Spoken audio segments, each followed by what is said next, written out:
बरसहि जलद गोस्वामी तुलसीदास। गोस्वामी तुलसीदास ने अवधी भाषा में अनेक कालजयी ग्रंथों का निर्माण किया है। 500 वर्ष पहले जहां दूरदर्शन, रेडियो, स्मार्टफोन आदि की उपलब्धता नहीं थी, उस दौर में भी इनका ग्रंथ रामचरितमानस जन जन के कंठस्थ था, जो कि विश्व के प्रमुख 100 कृतियों में भी शामिल था। इनकी प्रमुख कृतियां अगर देखी जाए तो रामचरितमानस, विनय पत्रिका और जानकी मंगल जैसी है। बरसहि जलद इस काव्य पाठ की अगर कृति देखी जाए, इसकी विधा देखी जाए तो चौपाई और दोहे के रूप में है। दोस्तों, प्रथमतः हम दोहा और चौपाई, इसके बीच में अंतर क्या है, इसमें भेद क्या है, ये समझने की कोशिश करेंगे।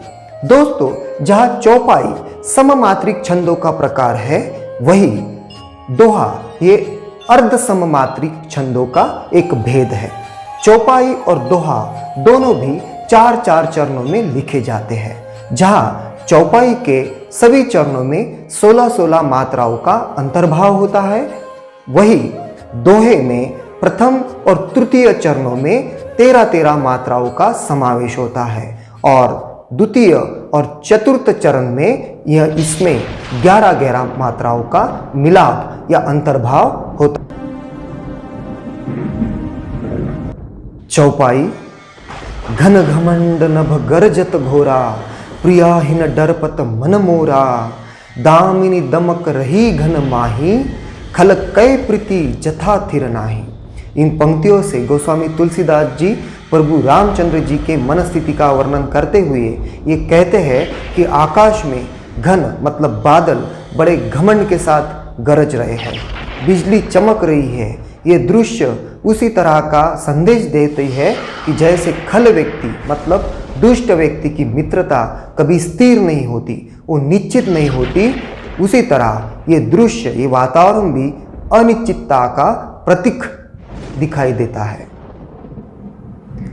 बरसहि जलद भूमि नियराए, जथा नवहि बुध विद्या पाए, बूंद आघात सही गिरी कैसे, खल के बचन संत सहे जैसे।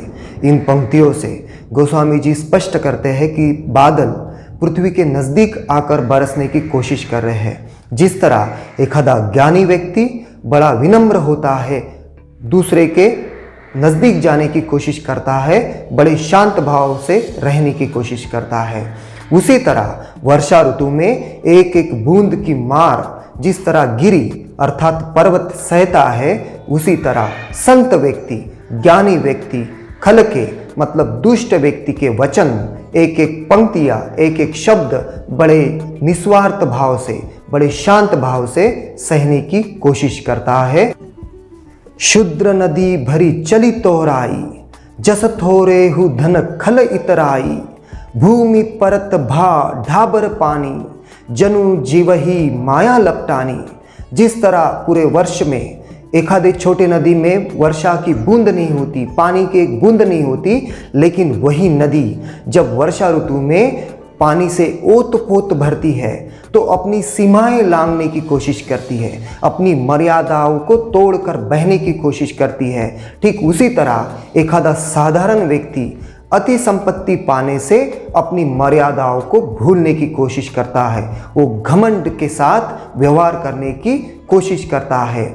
उसी तरह वर्षा ऋतु में जो वर्षा की बूंदें होती है, जो स्वच्छ पानी को भी मटमैला करती है, उसे अस्वच्छ करती है, उसी तरह ये संपत्ति की माया, अभिलाषाएं, मोह, मत्सर आदि विकार व्यक्ति को मटमैला करती है, उसके मन को अस्थिर बनाने की कोशिश करती है।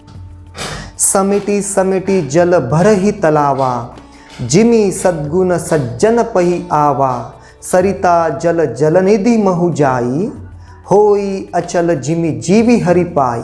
अर्थात इन पंक्तियों से गोस्वामी तुलसीदास स्पष्ट करते हैं कि जिस तरह वर्षा ऋतु में एक एक बूंद से तालाब की निर्मित होती है, उसी तरह एक एक सद्गुण से सज्जन व्यक्ति के ज्ञान में वृद्धि होती है, वो अधिक संपन्न होता है। और यही ज्ञान की नदियाँ जब समुद्र की दिशा में बढ़ती है तो वो शांत होती है, स्थिर होती है।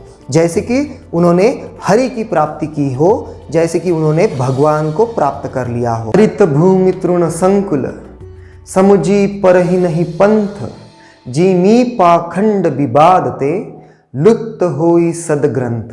इन पंक्तियों से गोस्वामी तुलसीदास स्पष्ट करते हैं कि धरा मतलब धरती वर्षा ऋतु में पूर्ण तरह से घास से भरी हुई है, जिस कारण पथ, रास्ते या पगडंडियां लुप्त हो गई है। ठीक उसी समान जैसे पाखंडी लोगों का समुदाय, पाखंडी लोगों का फैलाव यदि ज़्यादा तौर पर हो जाए तो सद्ग्रंथ, सद्विचारों का विनाश होता है। दादुर धुनि चहु दिशा सुहाई, वेद पढ़ही जनु बटु समुदायी, नव पल्लव भय बिटप अनेका, साधक मन जस मिले विवेका। इन पंक्तियों से गोस्वामी जी स्पष्ट करते हैं कि वर्षा काल में मेंढकों की आवाज़ इतनी सुहानी सुनाई देती है जैसे मानो विद्यार्थियों का समूह वेद पठन कर रहा हो। उसी वर्षा ऋतु में वृक्षों को नए पल्लव आते हैं। इस कारण पूरा वातावरण जैसे मानो सुशोभित दिखाई देता है। जैसे एखादे ज्ञानी पुरुष को ज्ञान की प्राप्ति होने से वो प्रफुल्लित होता है, अति आनंदित होता है। अर्क जवास पात भिन्न भयऊ, जस सुराज खल उद्यम गयऊ, खोजत कतहु मिल ही नहीं धूरी, करई क्रोध जिमि धर्म ही दूरी। इन पंक्तियों से गोस्वामी जी स्पष्ट करते हैं कि वर्षा काल में अर्क और जवास, इन वृक्षों के पत्ते जिस तरह ढलते हैं, खो जाते हैं, जैसे मानो अच्छे शासक के कार्यकाल में दुष्टों का संहार हो। वर्षा काल में और एक परिवर्तन दिखता है कि धूल का नामो निशान मिट जाता है, कहीं भी धूल का साम्राज्य नहीं दिखता। उसी तरह जब हमारे ऊपर क्रोध छा जाता है, हमारे मन पर क्रोध असर डालता है, तो धर्म का नाश होता है। शशि संपन्न सोह मही कैसी, उपकारी के संपत्ति जैसी, निशितम धन खद्योत विराजा, जनु दभिन्न कर मिला समाजा।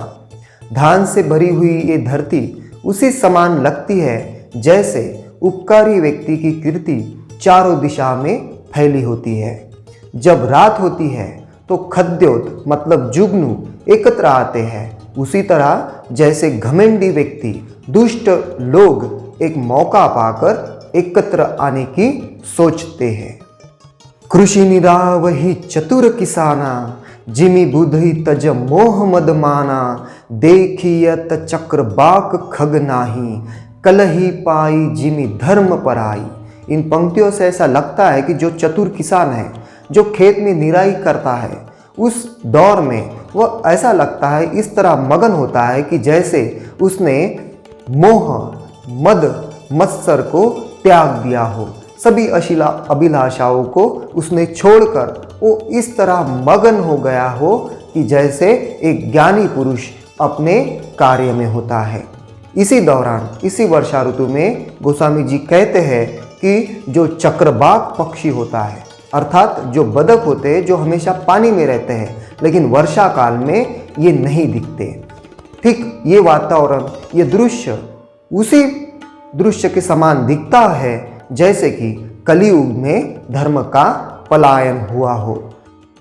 विविध जंतु संकुल मही भ्राजा, प्रजा बाढ़ जिमि पाई सुराजा, जहे तहे रहे पथिक थकी नाना, जिमि इंद्रिय गण उपजे ज्ञाना। इन पंक्तियों से स्पष्ट होता है कि इस धरा पर विविध जंतु जीव है, जिसके कारण ये धरा, ये धरती शोभायमान दिखती है। जैसे अच्छे राजा को पाकर प्रजा खुश होती है, उसे निश्चित तौर पर पता होता है कि हमारा विकास जरूर होगा, निश्चित होगा। उसी तरह जिस प्रकार जहाँ वहाँ थके हुए राही रुके हैं, वे ऐसे लगते हैं कि उनके इंद्रिय अभी सभी तरह से शिथिल हो गए हैं। उन्होंने सभी तरह की वासनाओं को छोड़कर अंतिम ज्ञान की प्राप्ति कर ली हो, जैसे उन्हें पता चला हो कि जीवन का अंतिम सत्य क्या है, उसकी विदा क्या है। इस तरह से उनके इंद्रिय सभी काम वासनाओं से मुक्त हो चुके हैं, उन्होंने जैसे मानो मोक्ष की प्राप्ति कर ली। कबहु प्रबल बह मारुत जह तह मेघ बिलाही, जिमी कपुत के उपजे कुल सद्धर्म न साही। इन पंक्तियों से गोस्वामी जी स्पष्ट करते हैं कि तेज हवा चल रही है, बादल एक जगह से दूसरी जगह अपना आवागमन कर रहे हैं। ये दृश्य ऐसे दिखाता है कि एक आधे परिवार में कुपुत्र जन्म हुआ है, कुपुत्रों का जन्म हुआ है और उस परिवार में अस्थिरता निर्माण हुई हो। दु दिवस मह निबिड़तम कबहु प्रकट पतंग, बिन सही उपजई ज्ञान जिमी पाई कुसंग सुसंग। इन पंक्तियों से गोस्वामी जी कहते हैं कि जिस तरह बादलों के कारण दिन में घोर अंधेरा छा जाता है और उनके एक जगह से दूसरे जाने के कारण सूर्य प्रकट होता है, ये दृश्य ऐसे दिखाता है कि जैसे बुरी संगत में ज्ञान का विनाश होता हो और अच्छी संगत में ज्ञान का उदय।